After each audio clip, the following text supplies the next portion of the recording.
رسول پاک صلی اللہ علیہ وسلم احساس والے نبی ہیں، اور احساس حضور نے امت کا کیا، احساس والی زندگی گزاری، ہر لمحہ محبوب پریشان رہے۔ یہ تھوڑا عرصہ پہلے ڈاکٹر ہارون صاحب مسلمان ہوئے ہیں، اور ابھی انہوں نے 2-3 کتابوں کا انگریزی میں ترجمہ کیا ہے، اور بھی کچھ کتابوں پہ وہ کام کر رہے ہیں۔ ہالینڈ کے رہنے والے ڈاکٹر صاحب ہیں۔ توجہ ہے میری بات پر آپ عزیزوں؟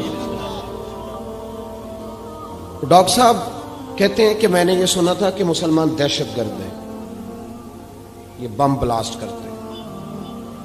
تو میں جہاں لفظ اسلام آتا تھا وہاں سے میں تھوڑا بچ جاتا تھا، پیچھے ہٹ جاتا تھا، لیکن میرے مزاج کے اندر یہ بات شامل تھی کہ میرے اندر اللہ نے بڑا انسانیت کا جذبہ رکھا ہوا تھا۔ تو میں ایک تنظیم قائم کر رہا تھا، میرا خیال تھا کہ ایک ایسی جماعت بناؤں کہ جو پوری دنیا کے اندر اسلام، توجہ ہے میرے عزیزوں کی، کہتے میرا خیال تھا ایسی جماعت قائم کروں کہ جو پوری دنیا میں لوگوں کی خدمت کرے اور بغیر امتیاز کے کرے، اسلام والوں کی بھی اور غیر مسلموں کی بھی۔ لیکن مجھے بڑا دھچکا رہتا تھا کہ مسلمان سخت گیر قوم ہے۔ میں نے بہت ساری جماعتوں کا منشور اور دستور منگایا، اور میں نے کہا میں اپنی جماعت کا دستور لکھوں گا تو پہلے ذرا سارا میں مطالعہ کر لوں۔ ڈاکٹروں کا ٹیبل ہوتا ہے، اس کے اوپر شیشہ لگا ہوتا ہے، نیچے وہ جو چیز ضروری ہوتی ہے وہ رکھ لیتے۔ کہتے ایک مصر کے مولانا صاحب آئے ہوئے تھے ہالینڈ کے دورے پر، اچھی انگریزی جانتے تھے، تو کسی وجہ سے علیل ہو گئے۔ میرے پاس وہ آئے اور انہوں نے دیکھا کہ میں انسانی حقوق پر کچھ لکھ رہا ہوں، کام کر رہا ہوں، تو وہ دیکھ کر کے مجھے کہنے لگے کہ ڈاکٹر صاحب آپ کوئی تنظیم قائم کر رہے ہیں؟ میں نے کہا ہاں۔ تو کہتے انہوں نے ہلکا سا ٹچ دیا، زور نہیں دیا، اور ویسے بھی جو ہلکی بات ہوتی ہے وہ ذرا دل میں جلدی بیٹھ جاتی ہے۔ کہتے ہیں ہلکا سا ٹچ دیا، کہنے لگے اگر کبھی موقع ملے تو میرے نبی پاک کی بھی سیرت پڑھ کے دیکھیں، بس ہلکی سی بات، اور وہ جملہ چھوڑ گئے۔ اعلیٰ حضرت فاضل بریلوی علیہ رحمہ نے لکھا ہے ضروری نہیں کہ تم جو کہہ رہے ہو وہ منوا کے اٹھو، لیکن میسج ضرور چھوڑ دیا کرو۔ جب انسان کے ذہن میں بات ہوتی ہے یہاں سٹاک ہوتا ہے جب بات کا، تو جب وہ کام کرنے لگتا ہے تو ایک دفعہ وہ بات سامنے ضرور آتی ہے، کہہ دیا کرو۔ انہوں نے کہہ دیا کہ ڈاکٹر صاحب ایک دفعہ حضور کی سیرت بھی پڑھ لیں۔ کہتے ہیں میرے ذہن میں بات بیٹھ گئی، مصروف آدمی تھا، زیادہ تو نہیں میں مطالعہ کر سکتا تھا، لیکن میں ایک دن 10 منٹ گھر میں ملے تھے تو میں کمپیوٹر پہ بیٹھا، اور میں نے کہا کہ انگریزی میں جو کتابیں حضور سید عالم صلی اللہ علیہ وسلم کی سیرت کی ہیں ان کو ذرا دیکھتا ہوں۔ تو فرماتے ہیں کہ میں نے نیٹ پہ سرچ کیا، پہلی حدیث آئی اور میں کلمہ پڑھ کے مسلمان ہو گیا۔ حدیث کہاں ہے؟ سبل الہدی والرشاد میں بھی ہے، کنز المال میں بھی ہے، مسند احمد میں بھی ہے، ابن اسحاق میں بھی ہے، ابن اشام میں بھی ہے، اور شاید سیرت کی تمام کتابوں میں آپ کو روایت مل جائے۔ نبی پاک صلی اللہ تعالی علیہ وسلم کی حدیث اور روایت کرتے ہیں حضرت سلمان فارسی رضی اللہ تعالی عنہ، اور ساتھ ہیں سیدنا بلال حبشی رضی اللہ تعالی عنہ۔ فرماتے ہیں ہم گھر سے نکلے، حضور نے فرمایا ذرا جلدی چلو ایک ضروری کام ہے۔ فرماتے ہیں بڑی تیزی کے ساتھ آج روٹین سے ہٹ کر محبوب نے تیز تیز قدم مبارک اٹھائے، تیز تیز، اور فرماتے ہیں ایک گلی ہم نے کراس کی، دوسری گلی میں جو پہنچے تو پھٹے پرانے کپڑے، سادی سی بیوی، اور حالت بتاتی تھی کہ بیچاری کسی غریب گھر کی ہے۔ وہ سڑک پہ کھڑی تھی اور رو رہی تھی۔ میرے کریم رسول نے فرمایا بلال اسے پوچھو کیا مسئلہ ہے، کیوں روتی ہے؟ تو حضرت سلمان عرض کرتے ہیں میں نے کہا حضور میں پوچھ لیتا ہوں، آپ جائیے، کام بڑا ضروری ہے جو نکلیں، میں معلومات کرتا ہوں۔ تو محبوب نے فرمایا نہیں، اس کے آنسو پوچھنے سے ضروری کوئی کام بھی نہیں، پہلے اس کی داد رسی ہوگی، اسے پہلے پوچھا جائے گا۔ روتے نہیں رہتے لوگ گھروں میں، لوگ گزر نہیں جاتے چپ کر کے؟ کتنے لوگ تڑپتے، کون احساس کرتا؟ نبی پاک سید عالم صلی اللہ علیہ وسلم رکے اور اس خاتون سے پوچھا کیا بات ہے؟ اس نے کہا کہ بات کوئی بھی نہیں، میرا ایک ہی موٹا سا مسئلہ ہے۔ کہا وہ کیا؟ کہنے لگی میں غریب ہوں، اور غریبی بذات خود بہت بڑا گناہ ہوتی ہے، لوگ بڑا جرم سمجھتے ہیں اس کو، بذات خود میں نے شروع میں کہا نا کہ مذہبی سٹیج کی بھی صدارت غریب آدمی نہیں کر سکتا، کیونکہ غریب جو ہوا جد کول دتھی ہونی انہیں نیڑے بہنا ہے نا جی، جد کول نہیں انہیں تو پیچھے جا کے بہنا اینڈ تے کول کیڑا دتھی ہے۔ اس سٹیج پہ بھی غریب آدمی کی صدارت نہیں ممکن ہو ہی نہیں سکتا۔ میرے رسول پاک سید عالم صلی اللہ تعالی علیہ وآلہ وسلم نے فرمایا پہلے اسے پوچھو کیا مسئلہ ہے۔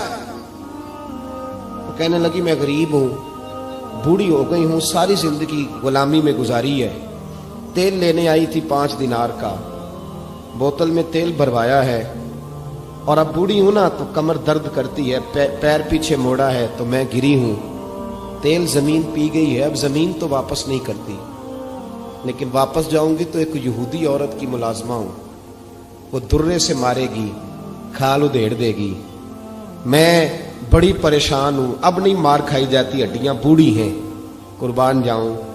حضرت بلال کو حضور نے حکم دیا، فرمایا دوڑ کے گھر جا 5 دینار لا۔ فرماتے ہیں 5 دینار لائے، تیل خرید کے دیا، وہ پھر رونے لگی۔ فرمایا آپ کیوں روتی ہے؟ اس نے کہا بتایا نا غریب ہوں، غریب کا جرم کوئی نہیں ہوتا لیکن پیس دیا جاتا ہے، پھر بھی مار تو اب بھی پڑے گی، اب کیوں پڑے گی؟ تو عرض کرنے لگی محبوبہ مار اس لیے پڑے گی کہ دیر سے کیوں آئی ہے۔ تو میرے کریم رسول اور وہ بی بی حضور ابھی آئے ہیں مدینہ طیبہ، امام یوسف صالحی فرماتے ہیں ابھی آئے تھے حضور، سبل الہدی والرشاد کے مصنف کہتے ہیں ابھی آئے تھے نبی پاک، وہ جانتی بھی نہیں تھی۔ تو سید عالم صلی اللہ تعالی علیہ وسلم نے فرمایا اچھا مار پڑے گی؟ کہا ہاں۔ او بھائی کونسلر جو کل آپ کو کہہ رہا تھا نا میں آپ کا خادم ہوں، کونسلر بے گناہ، بلکہ ہمارے SHO صاحب اگر چودھری پہ پرچہ آ جائے تو اس کو ٹیلی فون کر کے پوچھتے ہیں صاحب جی تہاڈے خلاف درخواست آئی ہے، کی کرنا ہے؟ تو غریب آدمی بیچارہ، اس کی غلطی یہ تھی کہ وہ غریب تھا تو اس نے ریڑھی لگا لی چوک میں، اس کو دبوچ کے لے گئے، تینوں پتہ نہیں ایتھے نہیں کھلوئی دا، تو اس کے پاس کل انویسٹمنٹ ہی 5000 تھی، سارا لے گئے۔ پھر وہ کونسلر صاحب کے پاس چلا گیا، سر میرے نال چلے آ دے ذرا میں تھانے جانا ہے۔ انہوں نے کہا گڈی کرائی آ، پیسے ہیں نہیں ایویں تھانے جائی دا ہے۔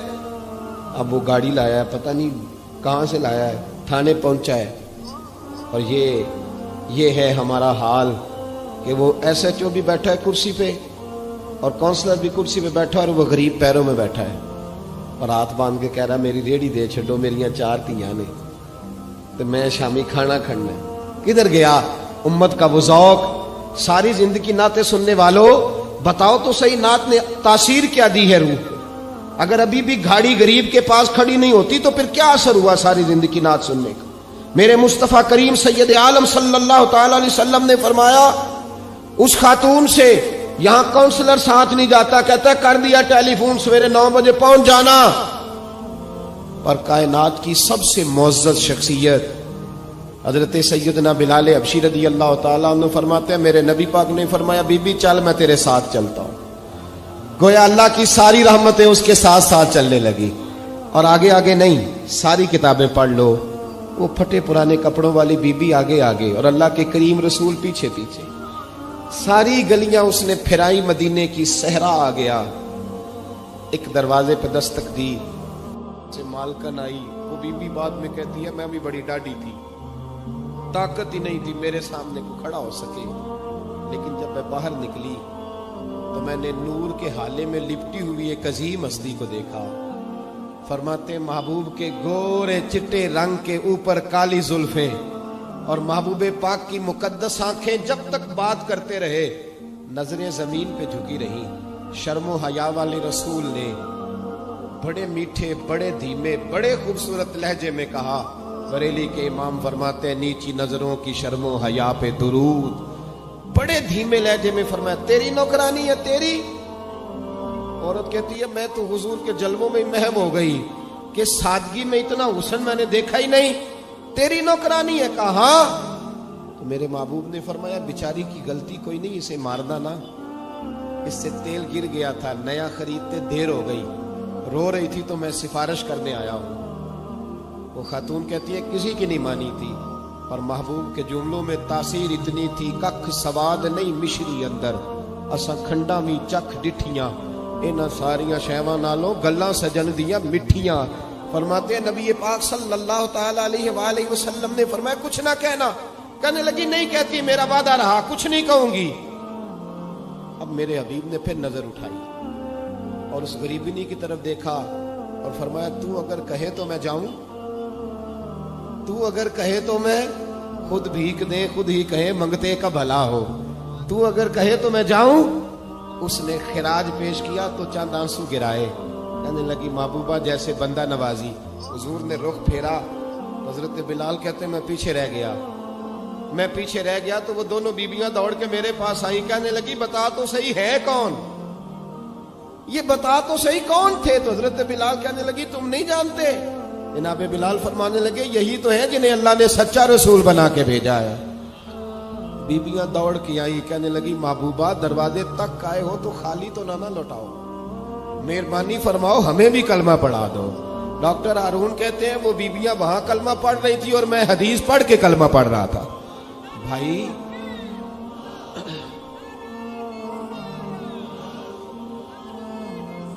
اگر دولت احساس دے کے حضور آکھن منگتے دی خیر ہووے، دے کے حضور آکھن منگتے دی خیر ہووے، منگتا کبے سخی دے، منگتا کبے سخی دے، بوہے دی خیر ہووے، دے کے حضور آکھن منگتے دی خیر ہووے، دے کے حضور آکھن.